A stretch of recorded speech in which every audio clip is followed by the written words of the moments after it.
but just give the people a little bit about who Capri is.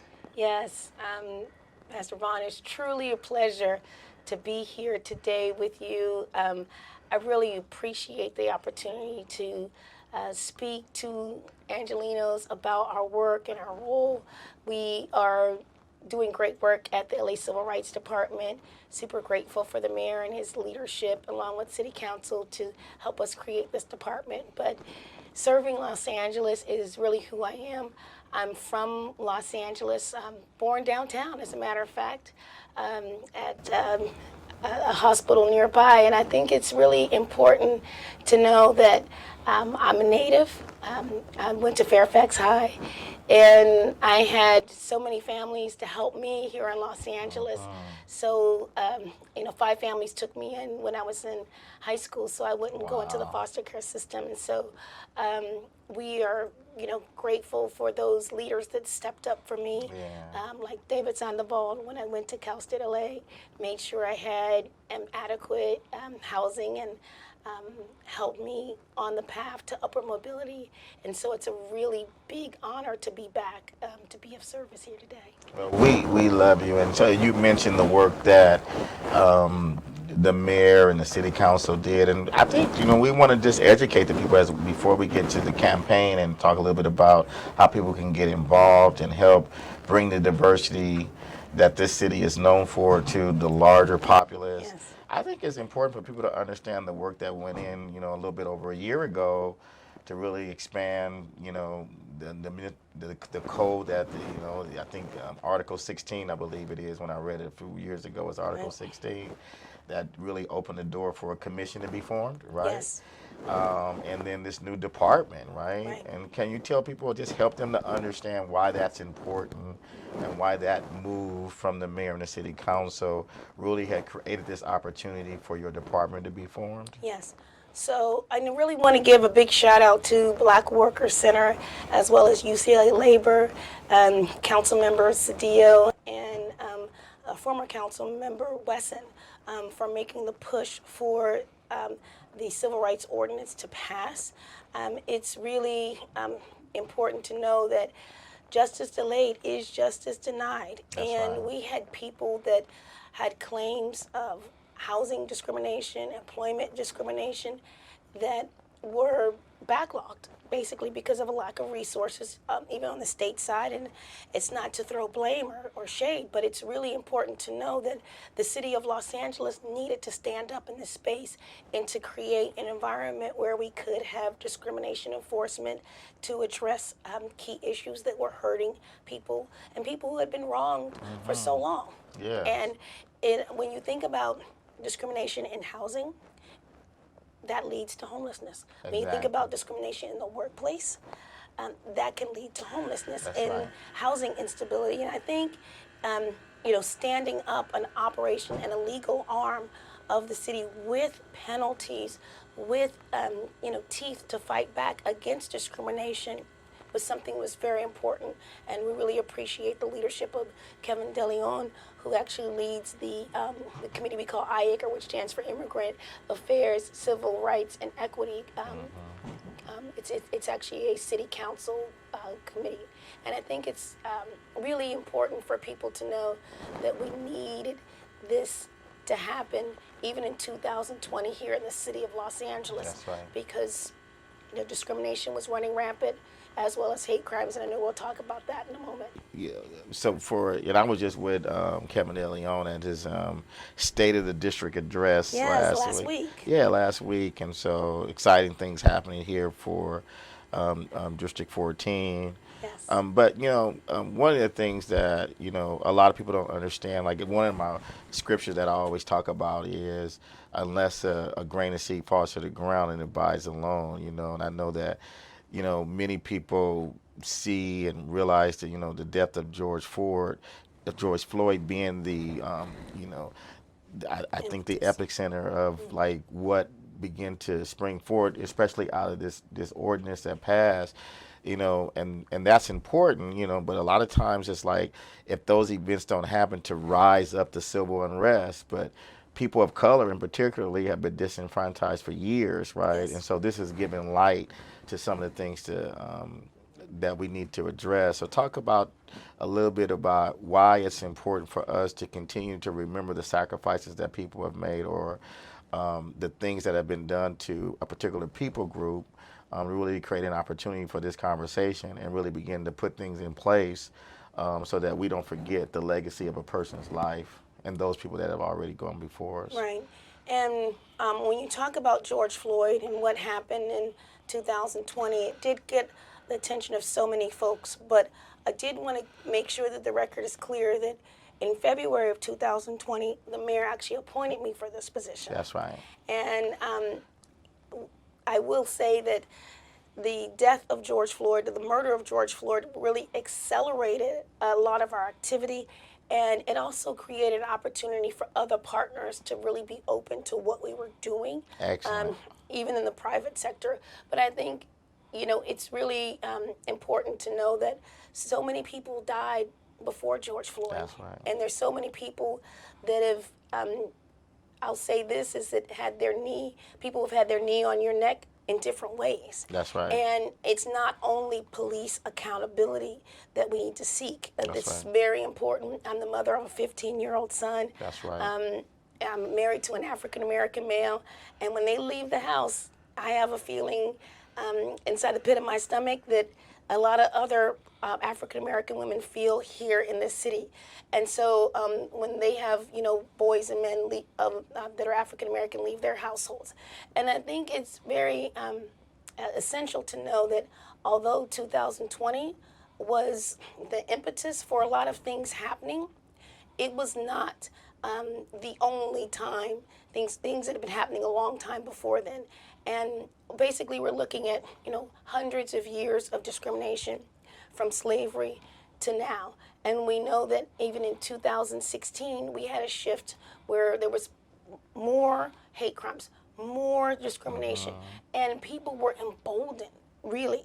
And so for us to even have waited until 2020 was too long, because the tide of hate and discrimination were on the rise for many years, even here in Los Angeles. And we need to get this right, because if we don't, we're the mess. First of all, Los Angeles is the message center, and we know that messengers, City of Angels, they're messengers. And so what we let go or stand here in Los Angeles impacts the entire world. That's right. And so we have to put a stop to the tide of hate and discrimination in commerce, in housing, in education, and just to really make sure that even in when we think about education, commerce, and housing and employment, we need to be sure to recognize how those areas can impact people's lives for the rest of their lives, and even generational. When you think about home ownership, and I'll leave it here, but African Americans and Latinos pay $700 million more in their mortgages every year compared to their white counterparts with the same credit score. And then, of course, we can talk about homelessness and the inequities there. We have 34% of the population is African American in the homeless ranks. Exactly, and that's what creates the inequity, right? And I mentioned George Floyd because, and I'm glad you highlighted that you were already in place and the vision was there, and we were moving in that direction. But sometimes we need things to keep us woke, and I mean the pandemic is a clear example of that, right? Like in terms of, but we shouldn't forget, right, those lessons, right? Because a lot of the times we get excited, the rally call goes out, we march and we do that, but the real work is happening every day where we're fighting for rights of people. And really begin to deal that. I know that fear and that trepidation as a black man, to be honest with you, as a successful black man, right? Sometimes when I get lights rolling behind my car, I get a little scared and fearful, and I want to make sure I make it home. It's hard to talk about that. But let's shift the conversation about the real work that you're doing to really create the parity and the equity around things that you raised up for housing, things that feed into poverty and feed into homelessness, and why that work is important, and how our listeners can actually get involved to make this a LA for everyone, right? Like that's really what we want to talk about, right? Like this is everybody's Los Angeles, right? And so we want to make sure that we're raising up people, but we still see that people of color, and particularly people of African American descent and Hispanic descent, are still faced with fears and phobias, and I think attacks. We see them happening now. We won't go there, but I think that it's important that we raise our voice up to say, hey, look, there's a lot of things that are happening to people that wouldn't happen to other people. And you raised the statistics in terms of homelessness and black people that are homeless in our communities. But really, when you look at the full populace, doesn't represent the large numbers. We see that in incarceration as well, right? Like we see that people of color are wrongfully targeted for different things and discriminated against, and why it's important for us to begin to raise voices and to deal with those crimes. Do you see a lot of people really, because this is a civil action, right? Like the person that's being impacted has to make the claim, right? Yes. And so can you talk to us about the process of how that works, and so people can educate themselves about if something's being done to them, whether it's Yes. employment discrimination, housing discrimination, that they need to actually do an action for you to act and really hold those people accountable. Yes. And I really am grateful that we are moving forward on this front. City Council gave us funding for our discrimination enforcement arm, which will open up we'll have our funding in January, and we hope to have our doors open for the general public to come in with their claims by March of 2022. Nice. We have a process where if you have discrimination in commerce, education, employment, and housing, you can prepare a claim, and it can be something as simple as an inquiry on an email, and you can find our inquiry form. We are taking inquiries now. Okay. At civilandhumanrights.lacity.org. We will go back 3 years. Nice. On claims. Nice. So we have a window. So if something's happened to you between the 3 years before March of 2022, definitely know that when our doors open, we can definitely take that claim. And we're looking at discrimination in the private sector only. And when I talk about commerce, we're talking about if someone says you cannot enter a store, denies you access, or treats you differently. Like if only certain people are asked to leave their bags at the front of a store and others are treated differently as it relates to store security, for example. Or when you think about housing, if someone says based on your citizenship status, we're not going to allow you to rent here. Or in education, again in the private sector, if someone says, well, you have two moms, so you can't go to school here. There's discrimination in so many ways. I actually felt a little bit of it in an area. I happen to go to a public school, whereas we wouldn't have authority, but as soon as I showed up at my local LAUSD school, they wanted to special ed me. The guidance counselor wow. wouldn't let me meet with the college advisors at my high school. I went to Fairfax High here in Los Angeles, and you're not college material, so you can't even meet with the college advisors. And I think it's important to know that the discrimination starts in so many places, and it starts early, and it happens often. And I really want to encourage people that want to help and lean in to first look at their environment. Where are you serving right now? Are you working at a bank?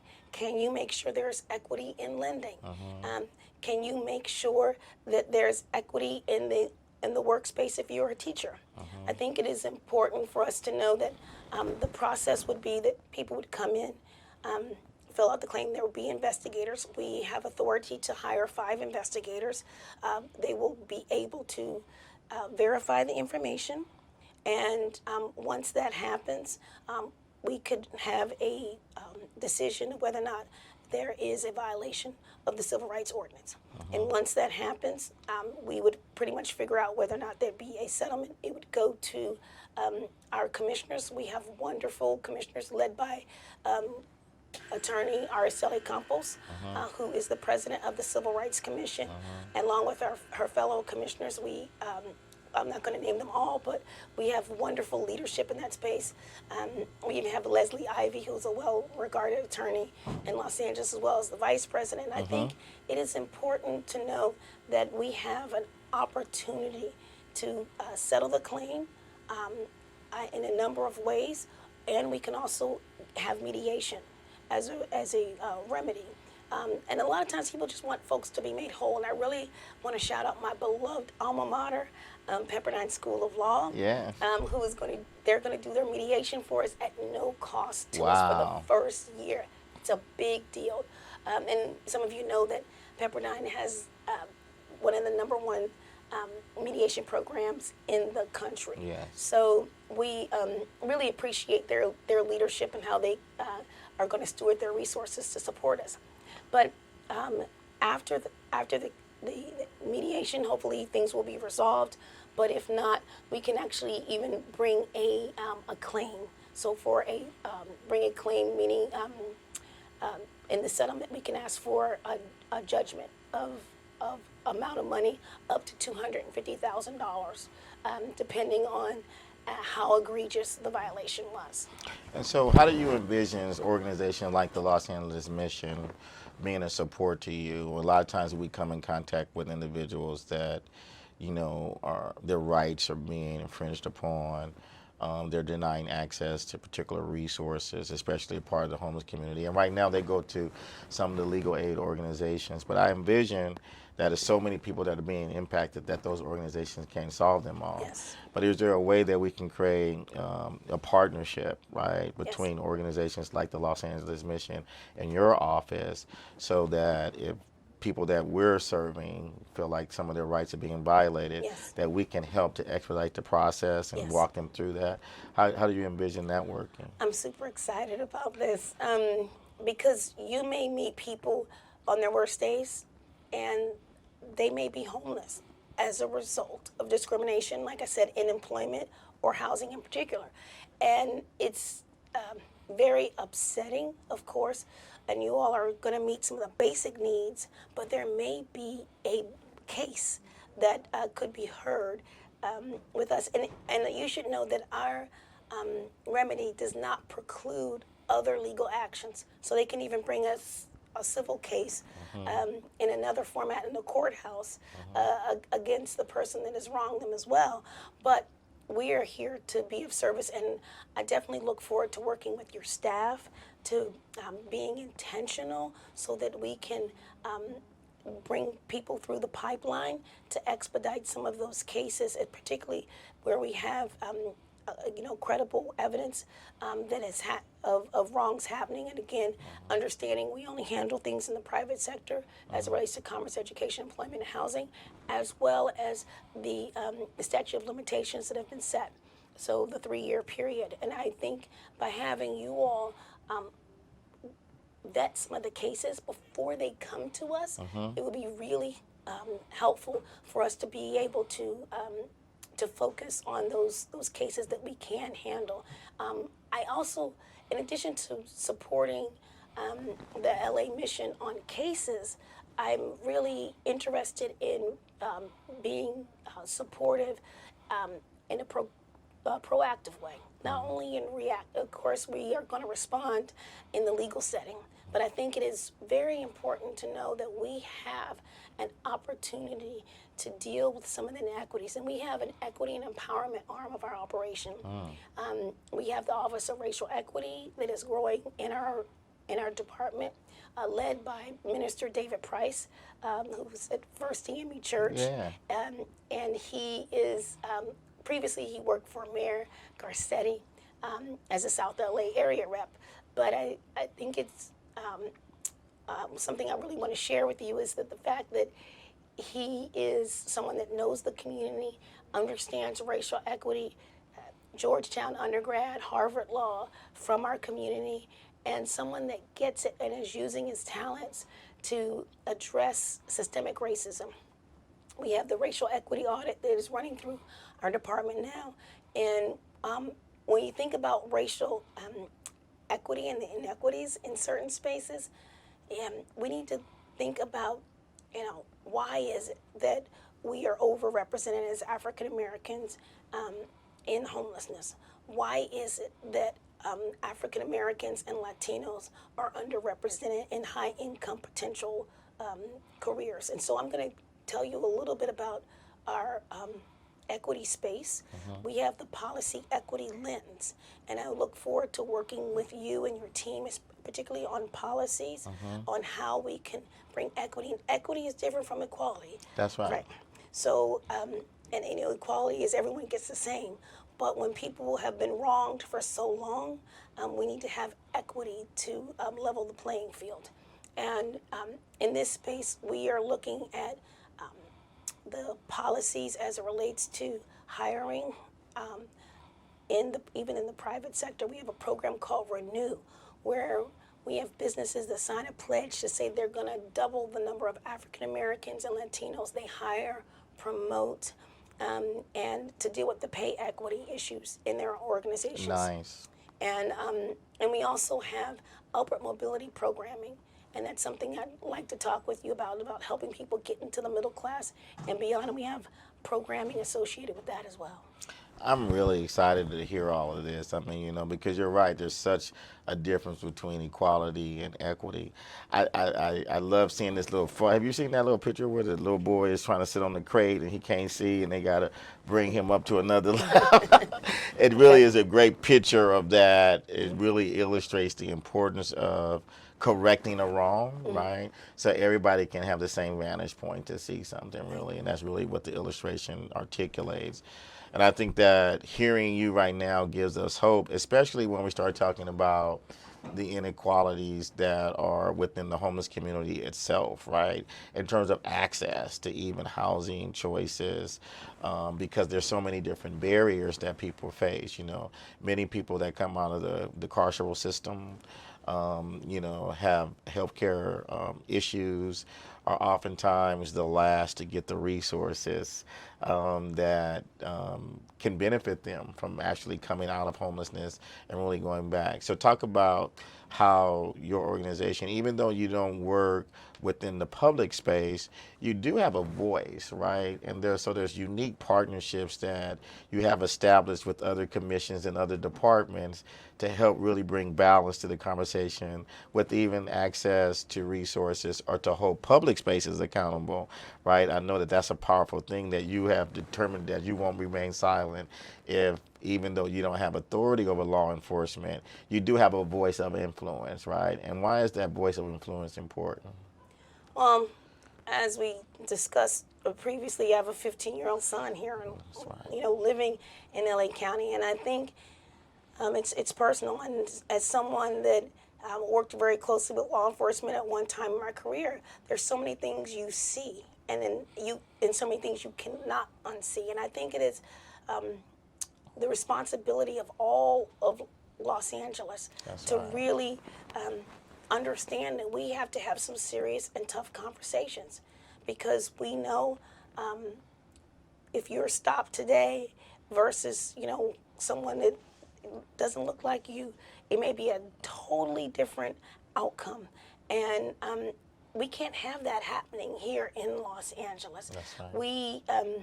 We also know that one of the things that really concerns me is this: if we continue down this road, we will have communities, because there are kids that are coming up, and even from their early days, that are afraid of police officers.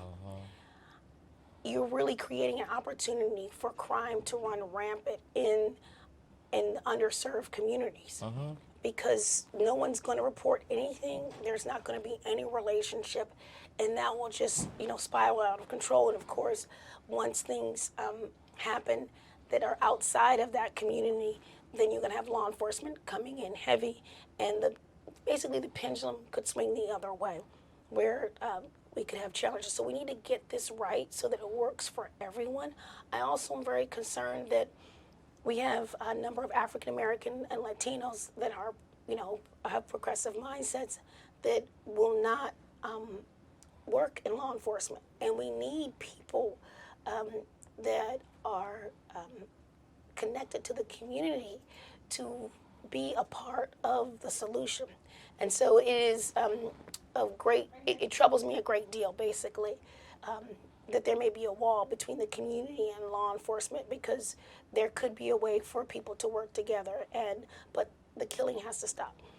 And The violence against people because of your skin color, it's got to stop. It's unacceptable. and it does. And I think that one of the things that we are proponents of is really talking about violence in a way that's so broad that we don't understand the collateral consequence of black on black, brown on brown crime and violence toward each other, and why that creates an environment to really for certain people in the community to ask for more law enforcement, right? And so I think that's what I hear you saying, is that we need to make sure that we're talking about violence in a more broader sense, that we do want to highlight violence where law enforcement against communities of color is there. But we also need to talk about the violence that's happening in our communities, right? Where it's black on black, brown on brown, really creating a space for it to be more law enforcement, right? And then really begin to deal with the stigmas about being a part of the solution, right, within the department itself, so that we can have more people that are caring, because we can't victimize an entire group, whether that's an entire group of black people or an entire group of brown people or an entire group of law enforcement, to say that everybody is a part of that. And we, as me as an African American man, I understand all too well the stigma of being grouped into a larger group. And so when I walk in the room, in certain rooms, I have to fight the impression that I'm just like other people that's a part of a particular group that has been viewed in especially media as one way, when in reality the larger group is not that way at all, right? Yeah. But and also when I said the killing has to stop and the violence has to stop, definitely both ways. So the killing of African American men, as we saw George Floyd, murdered right before our eyes. Right before our eyes. Which is traumatic. So traumatic. Traumatic for us to even watch, but even worse for his family and for the community. I really want to be intentional to say that we definitely want things to get better in law enforcement, but we need to have some really difficult conversations and even think about the policies. So, for example, part of our operation, we can look at things through the policy equity lens. We've worked with LAPD to talk to them about how they need to be intentional in their hiring, to be more determined, to have more diverse voices, and not just skin color, but ideology as well. Exactly. Because not they say not all skin folks are kin folks, and so I think it is important for us to pay attention to that fact as well. So we need to have different ideologies to support what we want to do as we move forward. But just basic things like, if you are confronted by a police officer and they say, "What are you doing here?" and you say, "Oh, I'm Mr. Vaughn. I'm the president, CEO. This is my office. This is my business card. Thank you very much, sir. Have a nice day," is how that conversation should end. And maybe even thanking you for your service. That's right. Right? But a lot of times, when you think about it, that's a conversation that most white people have never had. Like, what are you doing here? They never get that conversation. And then, after you identify why you're in the area, what you're doing there, you're still going to get your car tossed. Let me see, are you going to have to give your name? It's happened to me. And it happens all the time. Identify myself. I live here. No, you don't live here. When I was 15 years old, I was told to get on a bus. They used to be RTD back in the day. RTD. Yeah, and they would. The officer told me, "You don't live around here, and if you don't get on the bus, I'm gonna put you in jail." So I rode the bus all the way to the end of the bus route line, through downtown. Was down here again in Skid Row. Wow. And then I didn't want to get off the bus, so I just rode it a couple times, and then I went back home. And so, but these are confrontations that don't happen to my white counterparts, and they don't even understand that experience. Even I think there may be some on city council that are interested in discussing, you know, traffic stops and how those are executed, and again, which lead to a lot of challenges as it relates to brutality. So there are a number of ways to address the problem. I think it takes, you know, all sources. You know, when you're in the kitchen cooking, you don't always use just one instrument. Yeah, no, that's So, right. in order to make this right and to serve this upright, we're going to need to have people who know policy, people that are activists, people that are inside, that know how they can make changes, people on the training team, and even people who can vet officers as they're coming in. So this is a big problem in America, and I'm not taking anything away from it, but I will tell you this. People have their knees on your neck in so many ways. And when you think about police brutality, as awful as it is, and it has been, you know, for so long, we can't let the real estate folks get away with, you know, redlining or, you know, charging you more for your mortgage than your white counterparts with the same credit score, because that affects your generational wealth. That affects your descendants for years and years to come. If you're on one side of town, or if you're in a redlined area, and the maps show clearly that that's still a problem for us. And even if you have a family that's done very well, they're leaving you property in areas that may be even redlined. So the discrimination still happens today, and it affects some families forever. And That's so right.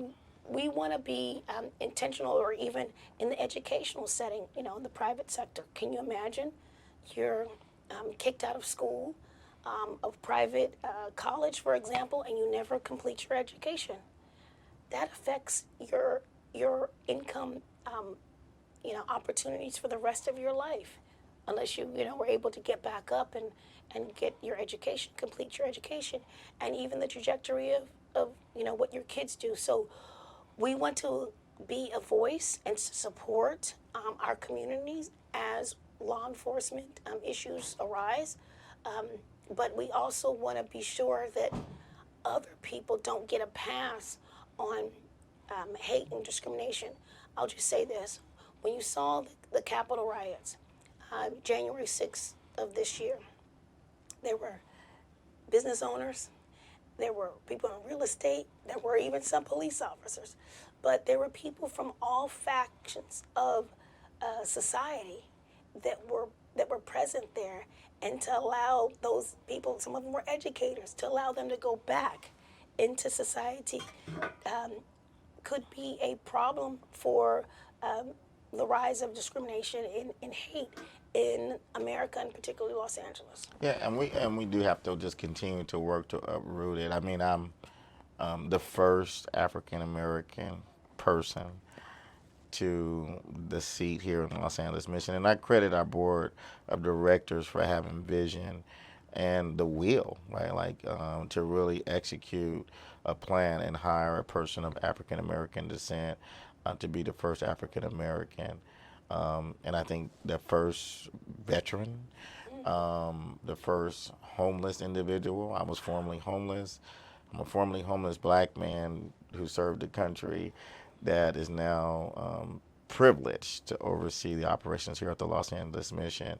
But it took the will of leadership to make it happen. That's right. And I see that that's a part of the process here too, right? Like we're going to have the will of the Board of Supervisors, the will of the City Council, the will of our electeds to really carry it out to solve the issues that we face with equity in our community. We see that now, even with the passage of Prop 64, and it was supposed to be equity. We're having equity discussions now in the city of Los Angeles about making sure that people that were impacted, right, had an opportunity in the seat at the table of ownership, right?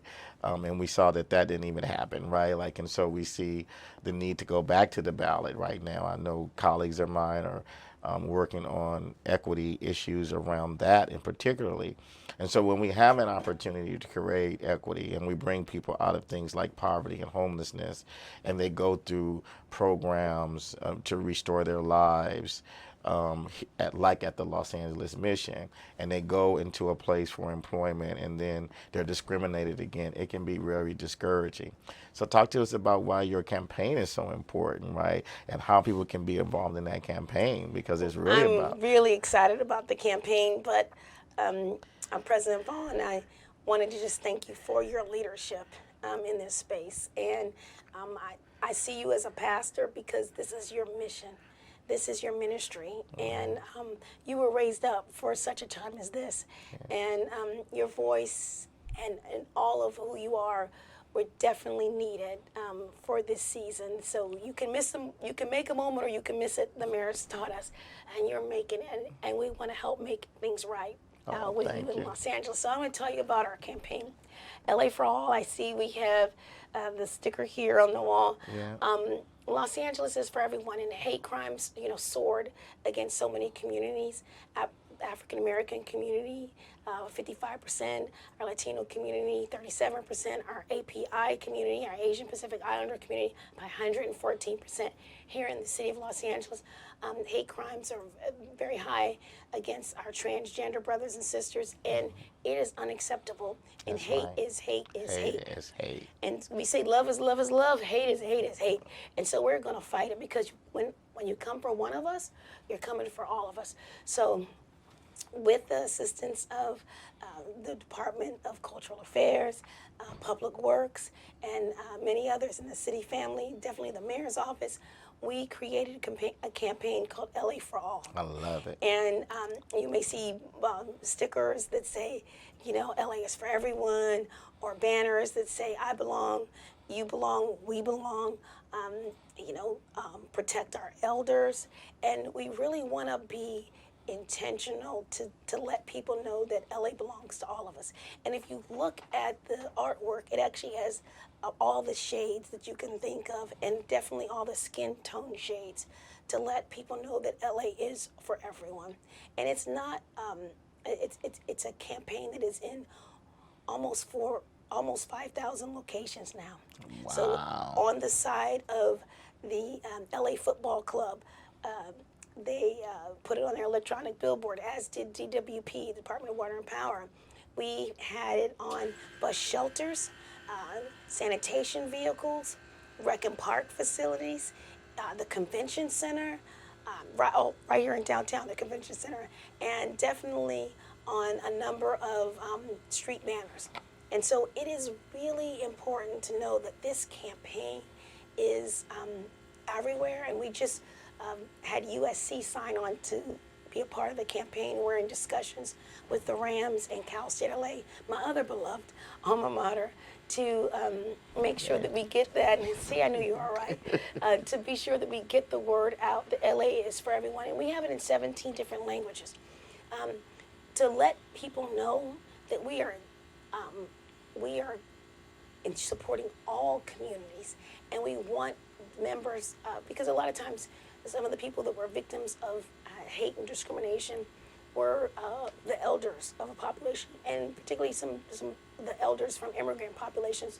So we wanted them to see in their native language, even if they spoke English, that we were intentional to have this campaign for them.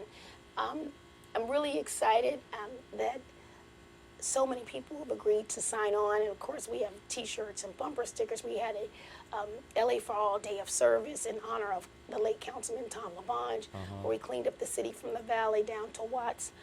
I was with Marquise Harris Dawson at Alger Sutton Park, making sure that we can make things better in Los Angeles. But the campaign has been around since May.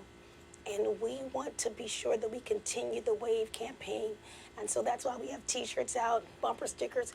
We want to graduate the campaign from being led by organizations and entities to now having individuals take ownership of this campaign. Yes. So we have even, if you go to our website, civilandhumanrights.lacity.org, or you can find us on social media as well. But you can put in a request to have us mail you an 11 by 17 poster to put in your window. It could be at your home, it could be at your business, it could be at your school. Right next to the blackboard, we have teachers and professors that are requesting this sign. And like I said, we have it in many languages: Spanish, Tagalog. We have it in it's even in Hebrew. A lot of the language is spoken by the API community. If you're Ethiopian or Eritrean, we've got your language covered too. It is Arabic, you name it. We want to be sure that we make sure that people know that LA is for all, and we couldn't be prouder about this. This is the largest hate crime prevention campaign in the city's history. You know, the city was founded in 1781. So we want to make a Los Angeles that is for everyone, and not just when we talk about hate crimes, but LA is for everyone when it comes to opportunity. LA is for everyone, especially those that are trying to get back on their feet.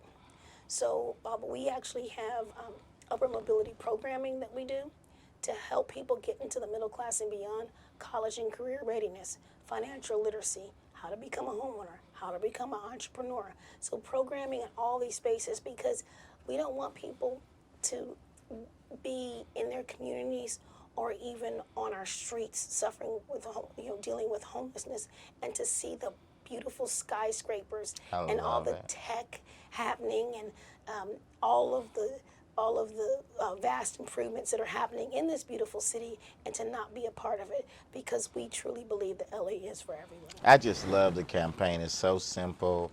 Really, when you talk about rights restoration, I really talk about how do we raise the voice, even for people that we serve and here that are part of the homeless community, people that are part of the carceral community, the veterans community, all the community that's a part of what we do. LA is for everyone, and having a voice. The campaign is so empowering, right? I think it gives us courage and the will to bring equity, to bring balance in the midst of diversity. Because LA for all doesn't mean that everybody has to agree. What it means is that we give space for people to be who they are, right? And to be in a space where that is so rewarding, and that we can all respect each other no matter what that is, but we just give space for the people that are here. And so Capri Maddox, you on fire. The mayor is so wise in hiring you, and so we are going to be watching to make sure that whoever is next in line don't slip up. You know what I mean? Like, we got to keep and maintain the department, right? Like, we know that there's changing happening within, next year coming up. But one of the things that we do not want changed is the department that was newly created. I'm glad that it's built in an ordinance. Yes.